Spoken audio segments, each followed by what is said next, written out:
Hey, Lakshmi, what was an early fundraising experience that you remember? Mm. When I was in school, I'm from Church Park. I did my schooling in Church Park. So we used to have this fancy fit every year. And it was a fundraiser for the school. So each student had to prepare something from home, take it to school, sell it to the students or teachers, collect the money, and hand it over to the class teacher. I always used to be the first person who would sell everything and hand over the money. I used to be the first person to do it. So I think that was a very good experience for me. Like, Oh, okay. And last minute requests at weddings. Was there one which you can recall?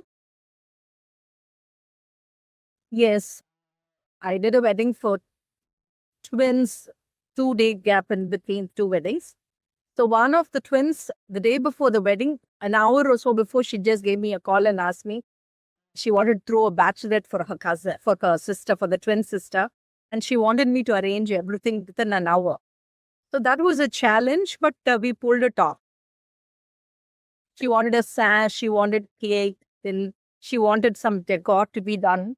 So we managed to do it. That Oh, that was very last minute. yeah, I can imagine. Okay. Usually,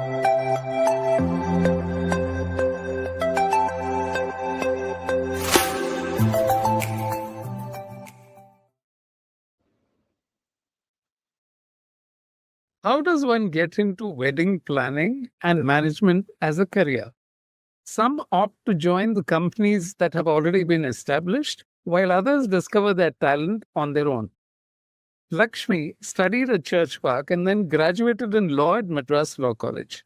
But she didn't practice because she wanted to be there for her daughter. She's always been organizing family functions and get togethers at home. And when she became the vice president of the Parent Teacher Association at her daughter's school, she took the lead to organize large events and fundraisers. When her daughter completed her plus two and moved on to college, she decided it was time to utilize her skills professionally. And that's how Vriddhi, a boutique event management firm which caters mostly to NRIs, was born. So we'll be talking to Lakshmi about her career today. My name is Venugopal. I head Ideascape, which is into advertising, communication, and design. And every week we take people through their career journeys and understand what has motivated them, what has influenced them, and how they came to be doing the career that they currently are in. So let's welcome Lakshmi to the show. Hi, Lakshmi. Great to have you on the show. hi. I thank you. Thank you for having me. Okay. So, this thing of organizing, you always kind of had it from childhood because some people are, they're extroverts, they're introverts, but there are, I think, very few people who take the lead in organizing something because that involves a lot of effort. So, what has it been like for you? I think I owe everything to my mother because my mom she was a working mother. So I was the second of the three children at home, and I was the first daughter. I have a brother who's elder to me and a sister who's younger to me. So, but I was always in charge of the house when mom was not around. So anything and everything, my brother, though he was elder to me, and my sister, they depended on me to take the lead for anything and everything. So I think I owe it to my mother because she put me in that position where I could do things on my own. So when we got back from school, organizing things for my brother and sister, there's something like that. I think that is how it started, like taking the lead. And it gradually developed. Like when we had Navaratri, I used to be the person who used to organize everything at home. Then when we always had cousins get together at homes, and I used to organize everything there from games and everything. So I think that was the spark. Like I thought, why not? Oh, okay. So, family functions, little things at home was where you started.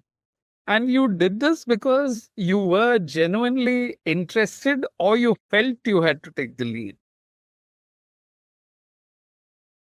Or I felt what? Or you felt Yeah. that, oh, I have to do this because there is no one else who's actually doing the job? No, I think I was genuinely interested. I really Did liked this happen organizing. in school? Yeah. So did this Yes. happen in school as well? Okay. Yes. And what were some of the events you organized in school? So I was we had 4 houses in the school. So I was house captain of one group. So we had to kind of organize it from sports to dramatics to fundraisers. So we were put in charge of whatever we had to do, our group. So we had to do things so that our group excels in whatever we do. Right. Right. And then you went on to study law. Is that because you were interested in law, or you just took it up because you felt that it was an interesting thing to do? See, actually, I joined BA Economics in one of the leading colleges in Chennai, but Okay. I felt that was not my cup of tea. So I wrote the entrance for law and I got the seat. Actually, my teachers in school were more happy that I got law than me because he said that's the apt profession for you, but sadly, I didn't pursue it. Okay. Okay. You didn't pursue it after that. Yeah. You also said that you spent, you wanted to be there for your daughter and then see her grow up. And Yeah. so, what was the stage at which into PTA, the Parent Teachers Association, you got pulled into that, or you felt that you could do things for the school? No, I got pulled into it because, see, I was totally involved in my daughter's school from pre KG. Like any event or anything that happens in school, the teachers always knew that they could bank on me to do things for them, be it a chart or be it anything in school. They knew that they could depend on me to get that thing done. So when my daughter was in 6th or something, I was called by the management and asked me to become a member of the PTA. Then they saw me work, then I rose to the vice president of the PTA. Okay. I do one thing. I always give my heart and soul into whatever I do. I put 200% into whatever I do. So, what were some of the events that you remember organizing in school? We've done quite a lot of fundraisers in school. I have organized summer camps in school for children. Then we have done quite a lot of fundraisers in school. The PTA used, we collected funds, quite a lot of funds. I won't say how much, but I was the first who introduced to school that we could hold events where we could raise funds for the PTA. Because PTA did a lot of good work in school. They were children without parents. They were really needy children for whom we paid the fees. Many good things we did for the school. So we raised a lot of funds. Okay. So, I think there is an element of public spiritedness which is there in very few people, because most people tend to take, either a non-controversial where I'll be on the sidelines and I'm waiting for someone else to jump in. This happens in everything, because I've seen this thing happen even in traffic, where traffic is blocked, everyone waits, then there's somebody who takes the initiative to clear it and then move things along. So, as far as you're concerned, you saw that this was something you enjoyed doing, and then you sort of, worked yourself into it.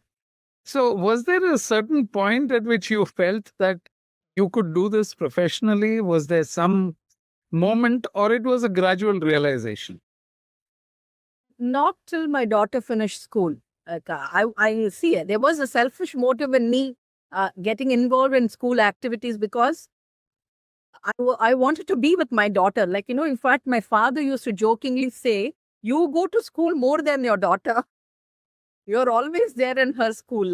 So there was a selfish reason too, because I wanted to be there with my daughter.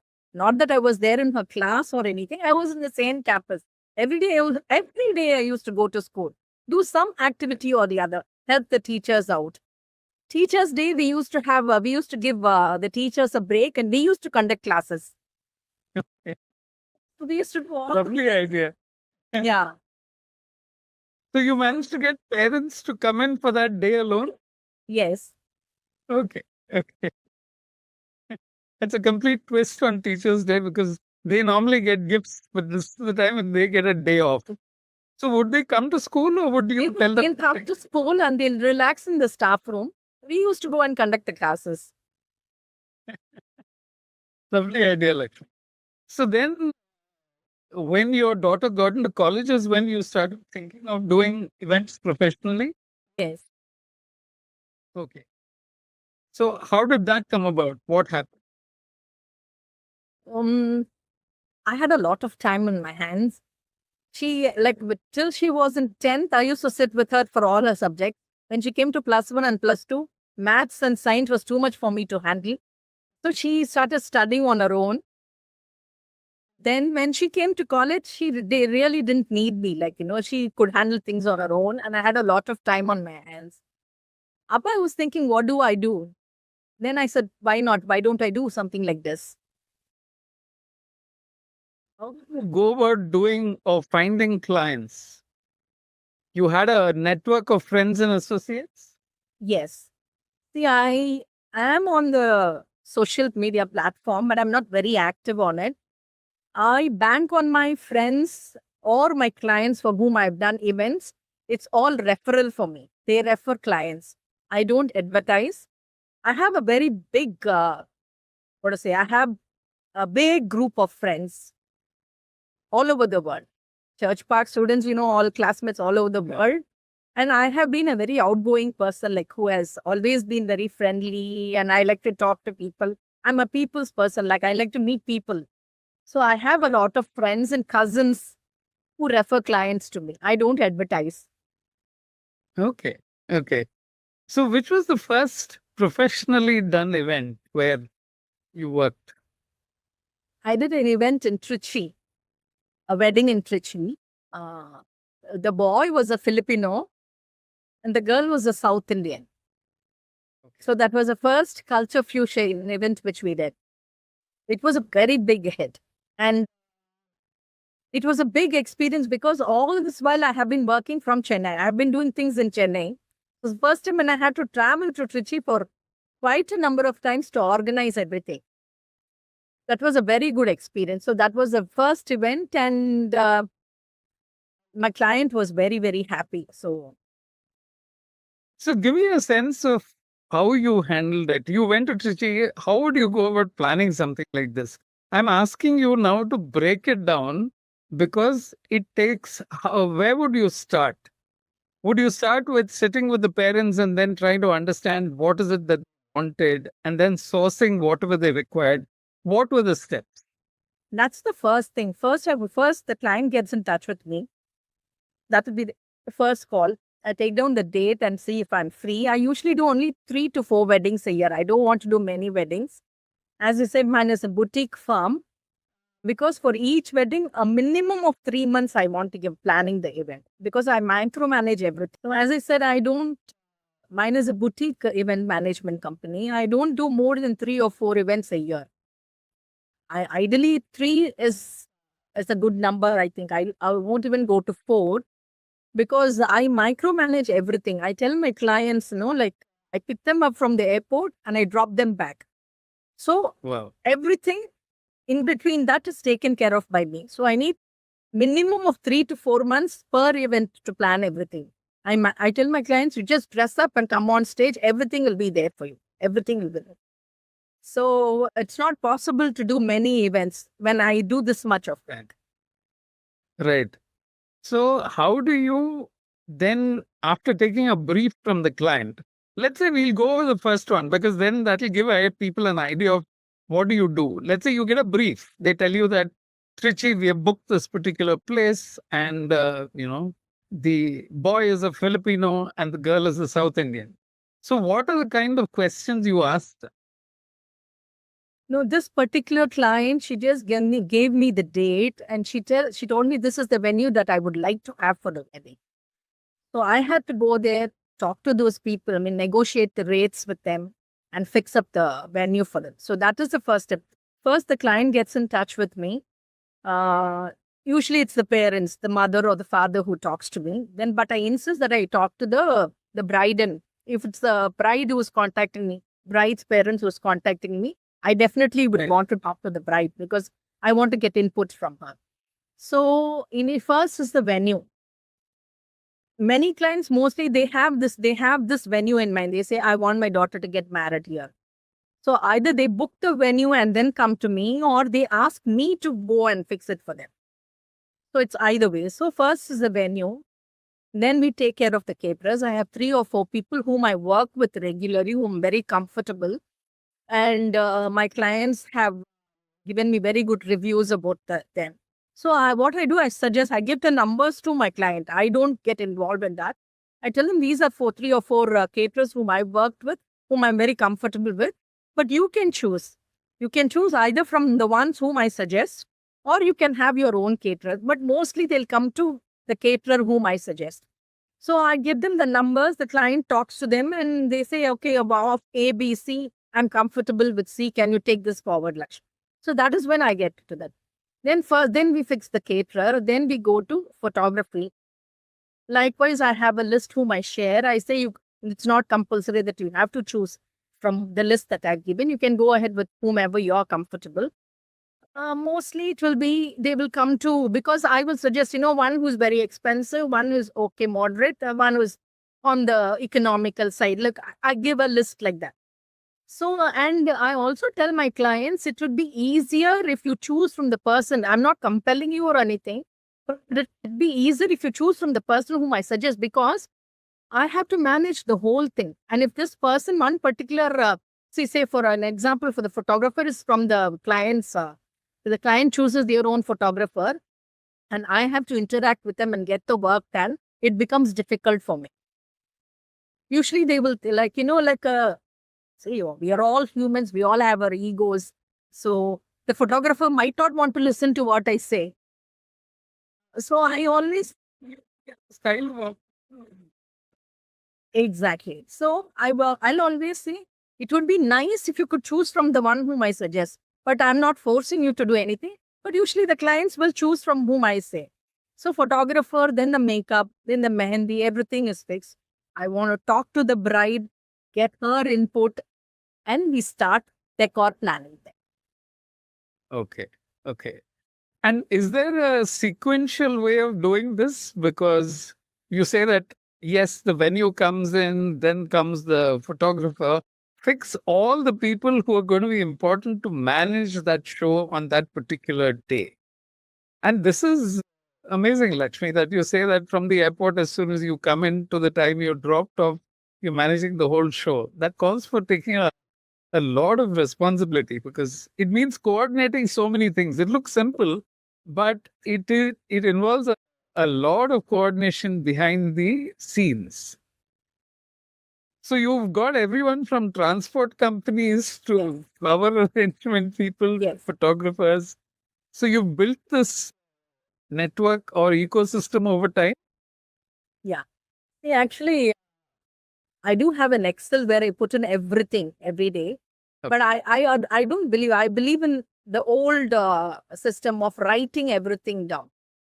So if this breaks down, I have everything on record, on hand, okay, hard copy. So I'm always known in the circle as the lady with the blue book. I have a blue book in which I write everything. Every point is noted on with the date and time. Okay. So I have that book with me always whenever there is an event. So everything is noted down, and by God's grace, I haven't gone wrong anywhere till now, and I hope I won't. And it's a very methodical way of approaching something where you've multiple tasks to be executed, and then you say that, okay, this is how I've got the reference of everything. And because you're writing it down, it also acts as a memory aid, I suppose, in future, or at any point when you meet them.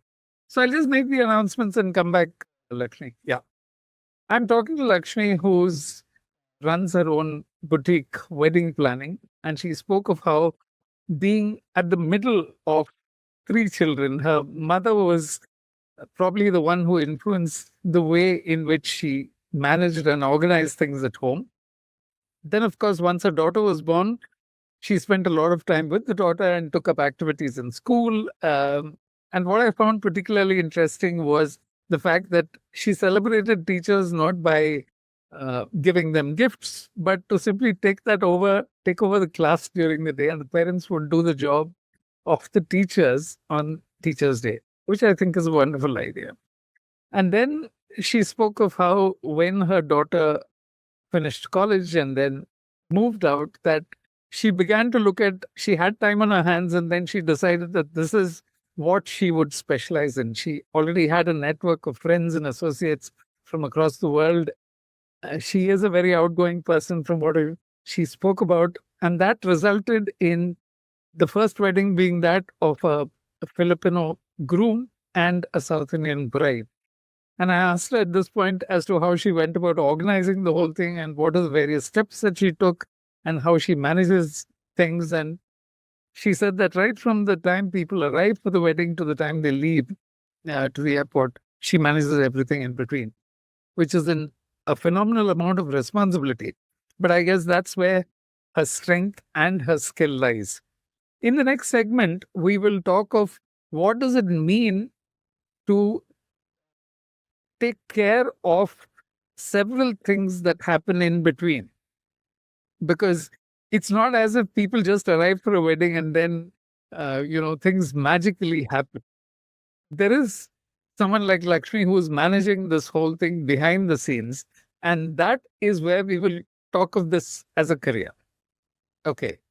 So, in the last few years that you've been, or the time that you've been managing the company, what are some of the lessons that you have learned in terms of organizing? See, for me, the client satisfaction and happiness is foremost. So I think I will go the extra mile to give them that. So it is a lot of hard work. I think I will do anything for my client to be happy. They back on me because it is their daughter's wedding. That is one day for them. For me, it's just an event. But for them, it's the biggest day in their life. Right. So I will do anything to keep my clients. Yeah. And I think it requires that attitude to ensure that you don't drop the ball. It just takes that amount of effort to think of every certain thing that can go wrong. And I know from personal experience that women invariably think of many more things that can go wrong than men do. Because men, I think, are sometimes in auto mode, and then even something as simple as going on a road trip. Is there enough water in the car? Are snacks packed? Is there something else that where will we stop off? If there's an aged person in the car, how will they be managed during the time? All of those are typically what women seem to naturally gravitate towards. So, give me a sense of some of the incidents that have happened which you remember while organizing or while the event was on.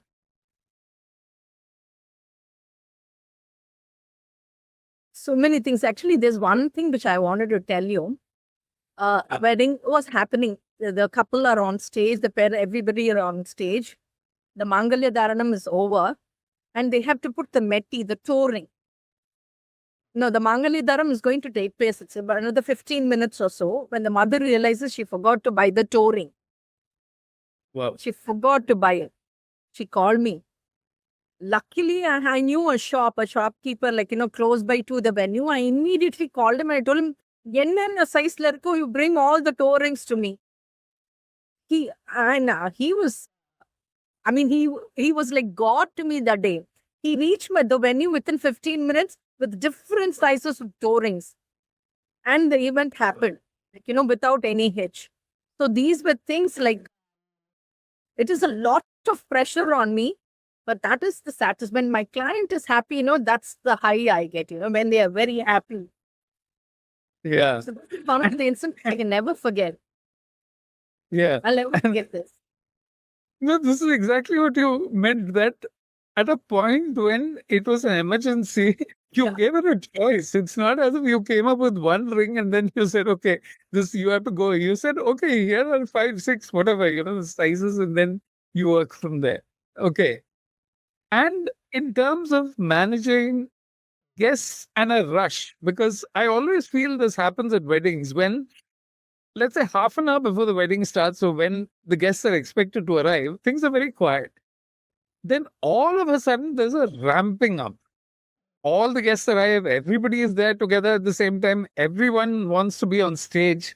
So, how do you manage to move that event during that time? How do you plan for that? See, there are two things which we have not been able to find solutions to. One is the photographers getting onto stage, taking pictures. So they block everything. People sitting down can't see anything over there. So we came up with this idea of having huge screens. Everything is relay. Okay. The other thing is this rush after the muhurtam. Everybody wants to go on stage and wish the couple. Yeah. See, I can't say no. I can't say no to that. So Right. try to manage. We try to ask them to go one way and come the other way. Like, we have people coming on both sides. So Good. that becomes, see, these are two things for which we have not found a solution. It is very, very difficult. I don't know whether I can find one in the near. And it's also the urgency. I think there are, even the audience falls into a default mode. The guests fall into default mode. That is, when they come in, they want to be among the first to wish the bride and groom and then take their space and then move towards dinner, whatever it is, lunch or dinner, whatever has been planned. And then the other thing, like you said, is the photographer. Because this, I think, is a permanent problem at any event, because the photographer wants the best angle, because later on they don't want to be blamed for not getting the shots that were required, versus the part of the parents actually wanting to be there when this important event happens. So And what we I have guess, come up with now for this, sorry to interrupt you. no, What please. we come up now for this is we make an announcement just before the Mangalya Dharanam, requesting the guests not to come on stage, and the couple will come down to each and everyone to get their blessings. So that we have started doing now. So there is no rush on stage. Yes. No, that is actually flipping the whole custom, because the earlier thing used to be that you go up and meet. Here you say you come down, and then they can take their own time. It's not as if anyone has to wait in a queue or worry about wherever they are. The only thing probably is that some guests will take a little more time. And then I think that's a wonderful solution, because it also gives the photographer different angles.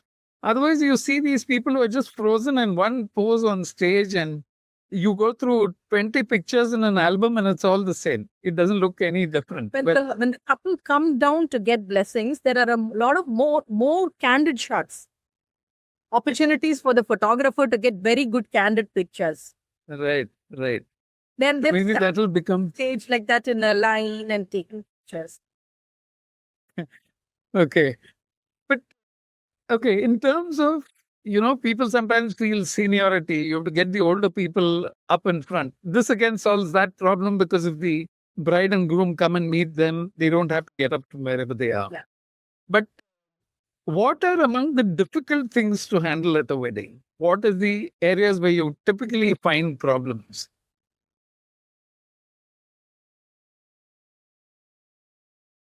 See, the decor, I have never been so much. See, my clients rave about the decor that I do, but I have never been 100% happy.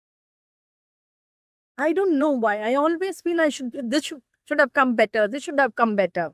So I've never been happy. So that is one area where I feel my clients are very, very happy. Like, like when you see the testimonials and all, they say they're very happy. They didn't expect this much. But I'm never happy with that. That is one thing. Generally, like I do whatever my client wants. So there has not been any issue so far. I think I'm okay. Touch wood, I have another event coming up. I hope I don't jinx myself.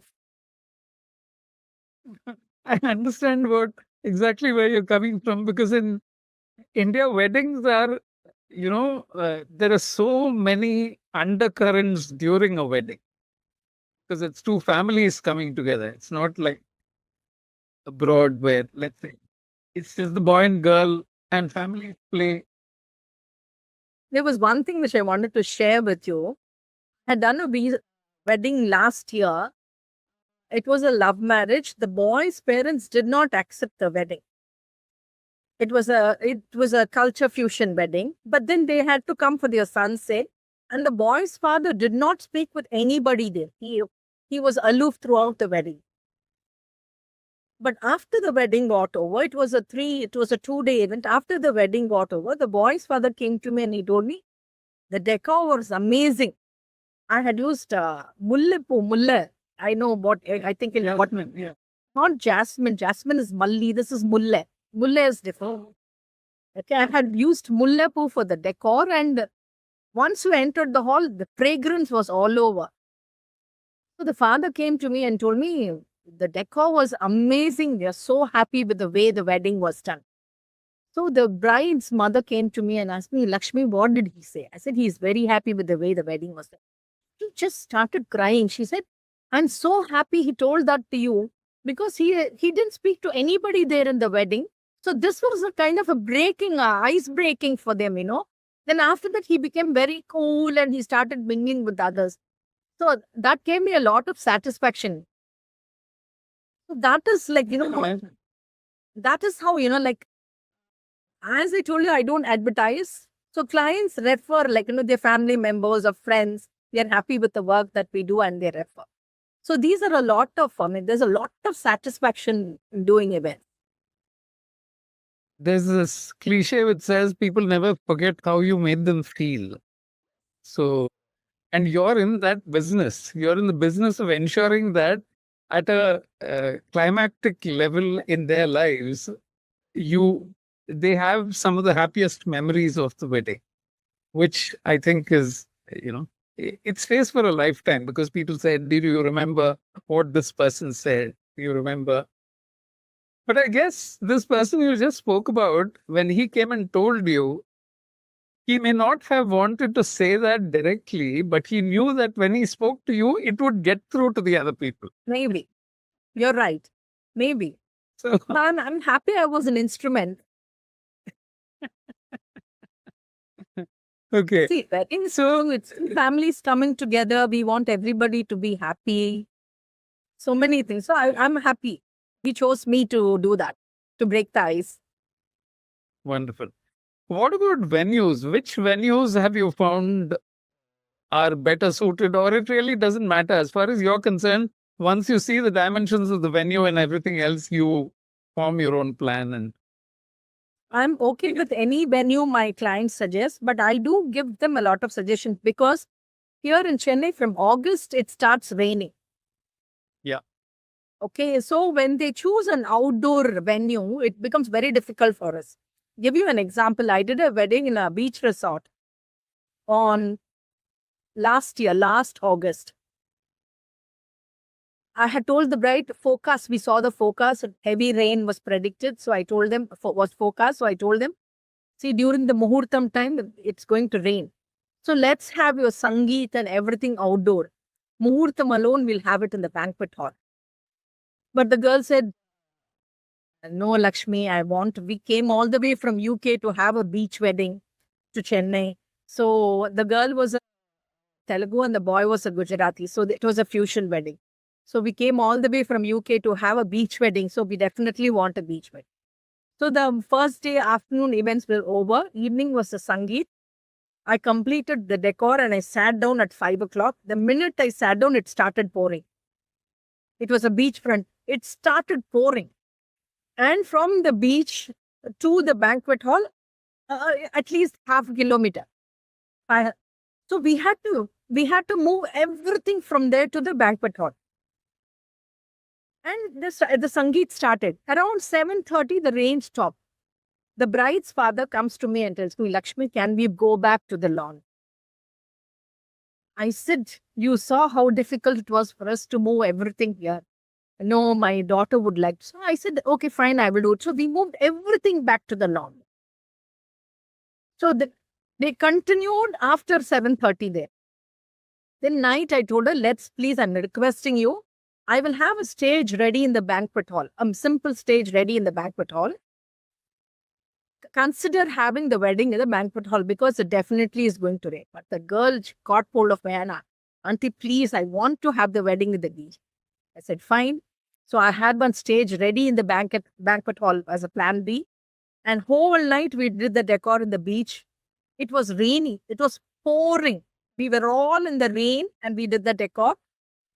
Around 4 o'clock, the rain stopped. And we had the wedding in the beach. So that girl was very happy. So these are all like, so when they choose the venues, I tell them, forecast a path to you choose the venue. Because if it is rain, it's not only, if it's going to rain, it's not only difficult for me. It's going to be difficult because the whole thing goes off, when it's raining, it's all open. And so I always tell them to choose their venues carefully before they decide, finalize. Because if you want a beachfront wedding, let us have one event in the beach for you. The main muhurtam, let's go to the banquet hall. It makes sense. And Chennai is always hot. We are only hot water artists. So even if you have a wedding in December, it is very hot. So I have to get air coolers, I have to get fans, I have to make shamianas. Right. And it involves thinking on your feet all the time. And it's not just thinking, it's execution as well.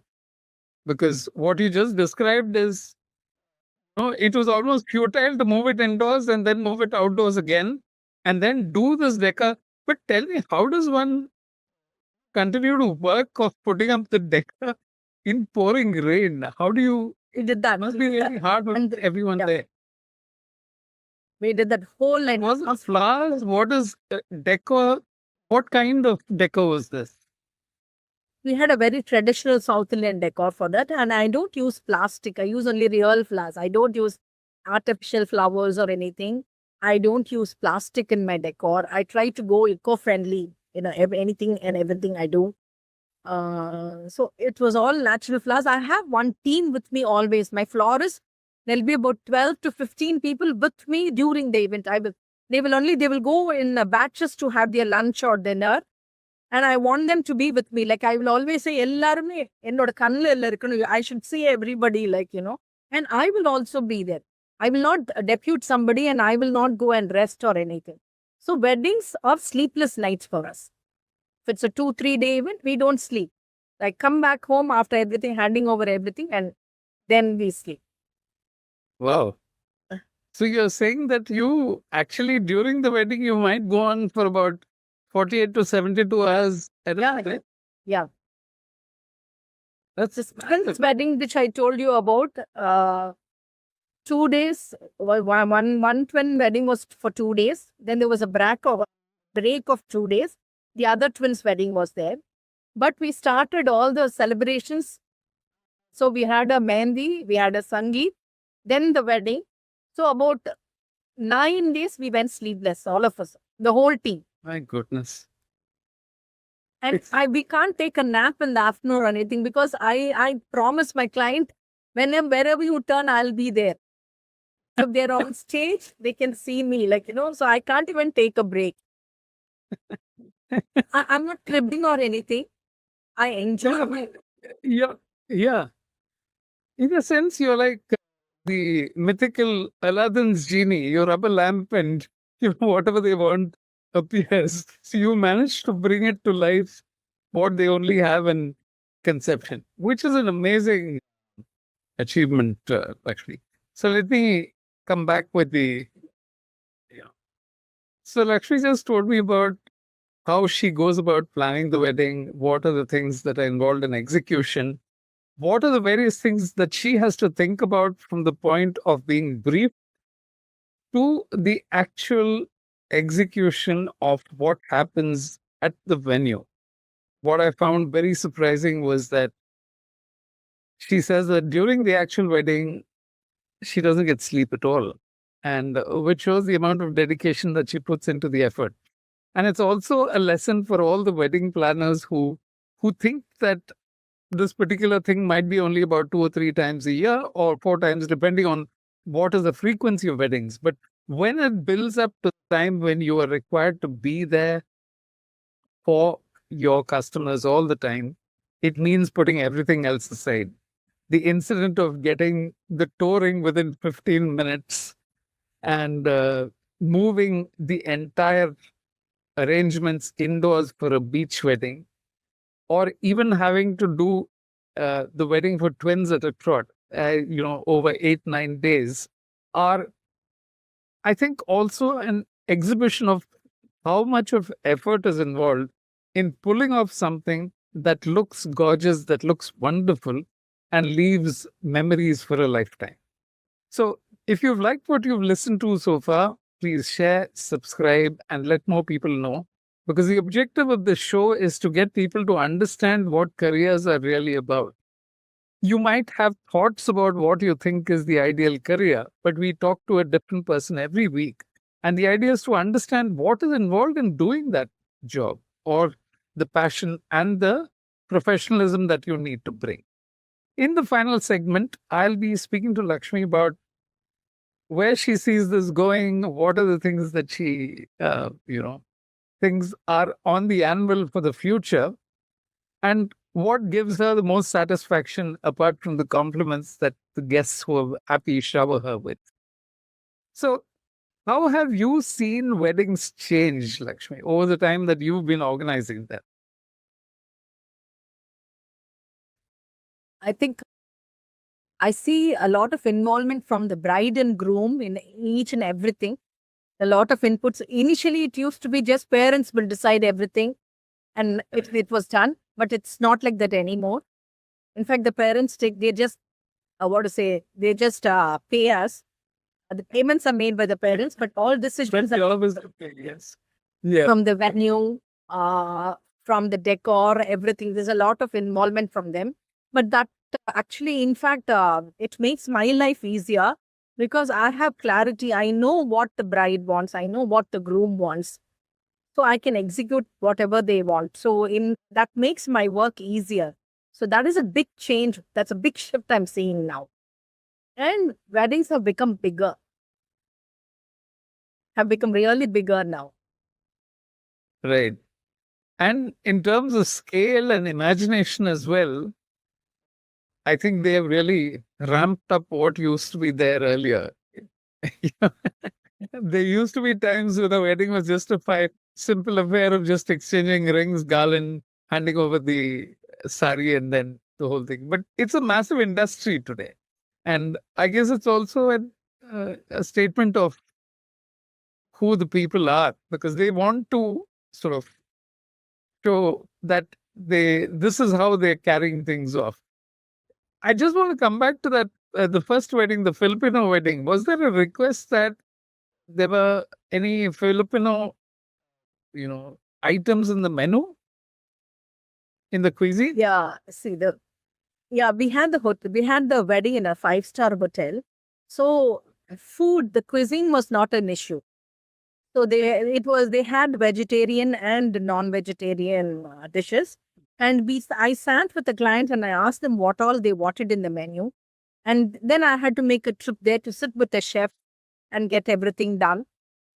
There were some Filipino dishes, and one interesting thing was she brought all the cake toppers. We had cupcakes for all the guests.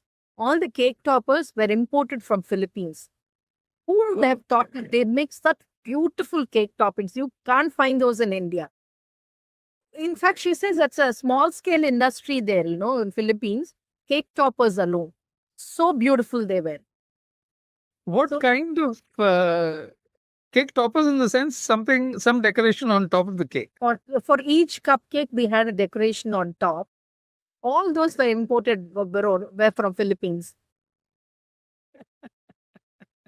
Fascinating. That, the amount of detail that goes into it. It's not just that we'll serve cupcakes, but the decoration on top of the cupcake will be this. Okay. What about music at weddings? What have you found are current tastes, and what do people like? What do they want? People these days, for the reception and all, they have gone instrumental. Nobody wants people singing or anything. So they prefer instrumental. And the band size has become smaller. They prefer a 3-piece band or a 5-piece band max, not anything bigger than that. And for the wedding, we have this Unjal ceremony. So we have singers for that. So I bring in professional singers who sing during the Unjal ceremony. And after the wedding is over, they'll give a 45-minute performance of all classical and semi-classical songs. So this is really appreciated by the clients. Okay. Okay. What are some of the other cultural fusion events that have done and you remember? Yeah. So recently I did a wedding. The girl was a Tambram and the boy was a Sindhi. Okay. So we had to do this safa. They have this headgear and all. So we had to arrange for somebody to come and do headgear for about 50 people. And the wedding was around 7 o'clock in the morning. And this person said he will come at 4:30. I said, I'm not going to trust you. I'll give you a room. You come and stay overnight. I want to within my vision. So I'll give you a room. You come and stay the night. Then 4 o'clock you get up and go do the safa. Yeah. So that was one thing which we did. And they wanted an entry in a horse, in a chariot for the boy. That we arranged.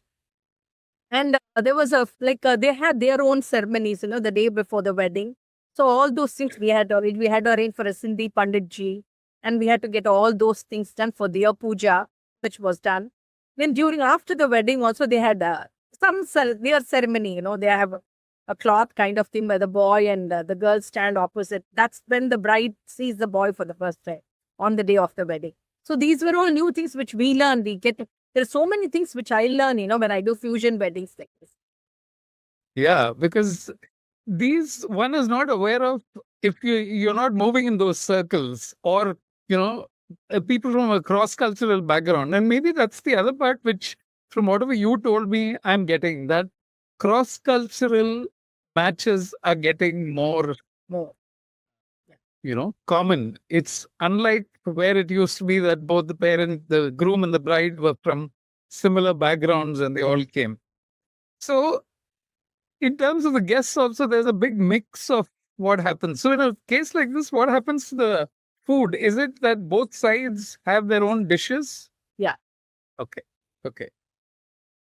And then that is served to all the guests who, they then have a choice. If it's a Tamil wedding, the muhurtam we will follow the Tamil the cuisine. It will be an ela sapadu, tradition. Proper sadhya it will be. And then, but for the reception and the sangeet, it will be a fusion. The cuisine will be a mix of it. Yeah. And what about these events preceding the wedding, the sangeet and stuff like that? Has that become fairly common now? Because it used to be a North Indian kind of thing. So what is involved in getting the sangeet organized? Have you noticed some changes in that? Yeah, actually, I kind of encourage my clients, if the bride and groom are willing, I ask them to go for a sangeet. Because that is the first time when the bride, both the families meet together. See, on the wedding, the bride, the groom, and the concerned parents are all on stage. And they don't get to mingle with the crowd. But when it's a sangeet, everybody involves. So they get to know both the families. So I kind of encourage them to have a sangeet. Okay. I have seen grandparents dancing during Sangeet, 80, 85-year-old. I mean, it's so nice to see that, the spirit there. Really nice to see. Yeah. Yeah. And it also helps them understand that even if the person is from a different, community altogether, this, exactly like you said, breaks the ice and then ensures that things work that much better. In terms of how people plan their weddings, are there things that you have found help you plan things better? In terms of, do you remember a really good brief where people were very clear about what they wanted versus them trying to understand what was necessary and improvising over time? No, so far I have had guests who have been improvising over time. In fact, I tell them, I give them a deadline. 20 days before the wedding, please stop. Let's not keep changing. Like, becomes very difficult for us. But there are times when I have changed the decor at the very last minute also. When the client, when the bride wants some, see, at the end of the day, I want them to be happy. I try to explain to them saying, it becomes very difficult for me, like, when there are too many changes. So I don't want the quality of my work to suffer because of that. So I try to explain to them, but there have been cases where decor has been changed very last minute. I do that too. The one wedding, sorry to interrupt, there was one wedding. I customize the tambulam bags which we get. So I usually do thematic weddings. So everything from the invitation card to the decor, everything will carry the theme. So for for the wedding, we had made tambulam bags. The client had wanted 200 bags for each wedding. Just a week before the wedding, he said 600 bags per wedding. And my tailor, my vendor, he said, ma'am, நீங்க என்ன 200 இப்ப 600 becomes 1000 எப்படி ma'am I said நீ பண்ணி தான் கொடுத்தாங்கன்னு எனக்கு வேற வழியே இல்ல. You just give it to me the day before the wedding. I'll see to it that it's collected. The wedding was somewhere in ECR. So then I had those kind of jumps becomes very difficult. See, if it's my work, if it is decor, something I can do. But there's another vendor involved over here. So that becomes very difficult for me. But we did it. And I can understand. Yeah. And the time taken for each of those tambulams, like you said, the handover to the guests involves all the intricate bits that you have to get done. And if that increases 3x, it's not easy to pull off overnight. And we surprise it. What about things like makeup and. Yeah. As I said, like photographers and things, I have my list of beauticians whom I share the numbers with my clients. They can talk to them. I don't involve in that. They can talk to them if they're happy, and I share their profile, everything with them. So they will check everything out. They'll talk to the person and they will talk to that person. If they're happy with their work, they will ask me to negotiate the rates and fix that person. So all these things, I leave it to them because it's their big day. Sometimes they might have their, mostly they're NRIs. They hardly know anybody. Though there's so much on Instagram, on social media. These are all, I have these people whom I suggest are tested. I know how they work. I know the quality of work. There are photographers who haven't given the wedding pictures for more than a year. More than a year.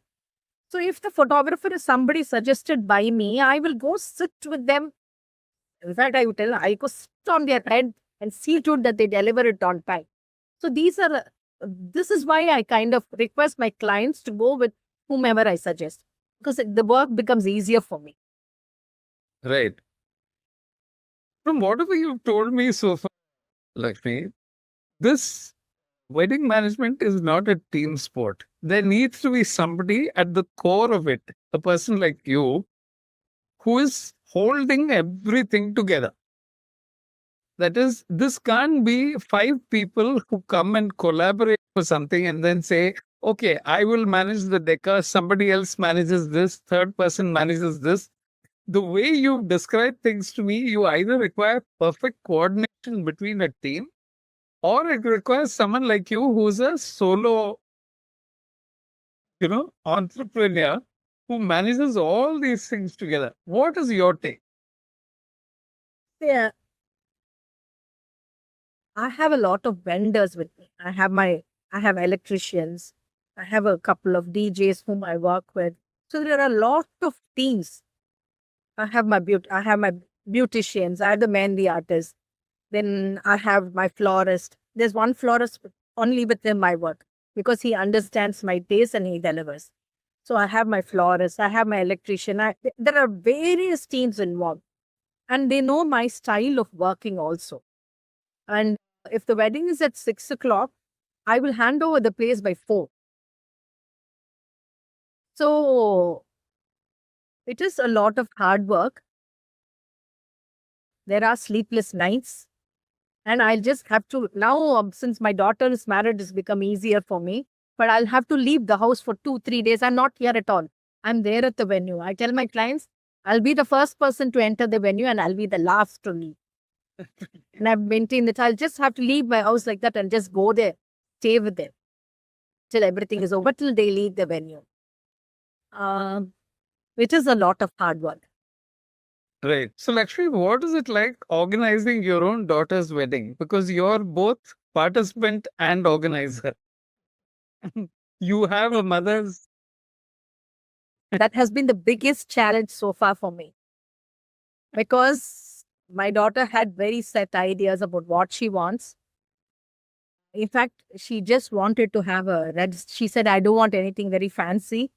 Like, I just want a registered marriage. And she didn't even want a reception. Then I had to convince her. I told her, I'm a wedding planner. I can't have a registered marriage for my daughter. So then she agreed for a reception. Then she said she wanted to have a wedding at Tiruvannamalai. We are devotees of Tiruvannamalai. And she chose one 400-year-old ashram over there, one madam over there. So the minute she told me, I had to rush to Tiruvannamalai to check out that place. Believe me, there was nothing there. There were about 100 stone pillars, nothing there. I had to do the whole place up. My daughter's wedding has been the biggest challenge for me. She was very difficult, but it was He's the one who's really tested the limits of your organizational capability and persuasive abilities. First of all, she says, I want a registered wedding. Then she puts up a venue, which is, but you pulled it all off. Yeah, and there was nothing in that place that when, but it's a very, supposed to be a very holy place. So I can't say anything to that. But then it is a wedding and we have to take people here from Chennai for the wedding there. So what did you have to do, Lakshmi, to make it? So the day she told me that she wants the wedding to be conducted there, I just rushed immediately to check the place out. See, it is a holy place. So it is really blessing to have the wedding there. I don't deny that. But there was absolutely nothing. I couldn't host about 200 guests there. There was no kitchen, no tables, no chairs. The walls were dirty. So I had to do up the walls. Like, we put cloth, we just put and we had to cover the whole place up. Then I had to put a stage for the wedding. Then I had to set up the kitchen. Then get all the equipments for the kitchen. Of course, the caterer brought that everything. Then fans, air coolers, tables, chairs, everything from Chennai. We had to take everything from Chennai. The place was just bare. Even there was no string. We had this Unjal ceremony in the wedding. That Unjal also we had to take from Chennai. Okay. That was the biggest challenge. Amazing, Lakshmi. Yeah, it's an amazing challenge, but you rose to it and you managed it, like you do everything else. So thank you for being on the show. It's been a real pleasure talking to you and understanding what all every little thing that you go through, and for bringing happiness into so many lives, actually. That is a true blessing. Thank you very much for being So much. Just one thing I wanted to say. Anybody who wants to take this up as a profession, please do. It's very challenging that you get that adrenaline rush when you really work so much. It's a very nice profession, but be prepared for a lot of hard work, sleepless nights. I would love youngsters to come into this field. Okay, great.